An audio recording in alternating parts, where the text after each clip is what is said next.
Hello everyone, today I'm going to show you how to transfer Solana from your Binance to your Phantom wallet.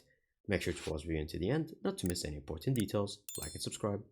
If you're new to Binance, all you have to do is scroll down until you see the first link in the description or until you see the first link in the comment section below, where it will refer you to make an account with up to 100 euros bonus as our special offer. Now, for you to transfer Solana from your Binance, easiest method, all you have to do is open your Binance application, and from here you'll be logged into your account.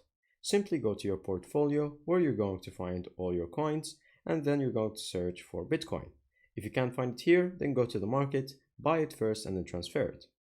And then from here, what you're going to do is go back, and then from here, from your portfolio, you're going to click on Take Out. And then from here, you're going to click on Withdraw.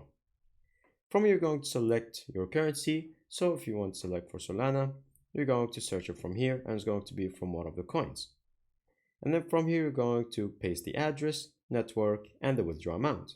To get this information, all you have to do is get out of the application, and then from here, you're going to open your Phantom wallet. Now, from here in your Phantom wallet, you're going to scroll down until you find Solana, or you can search it manually by going for Solana right here, and then select the first token. Now, from here, all you have to do is click on Receive, and then from here, as you can see, your wallet code address is going to be right in front of you.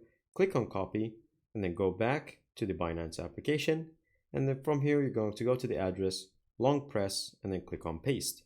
Then you're going to select whichever network you might like, but Solana is the perfect one, and then you're going to transfer whatever amount you would want, so you can go 50 or however much you would like, and then click on Withdraw. And then from here it will tell you that it's going to send it, and you're going to pay a small fee, and that's pretty much it.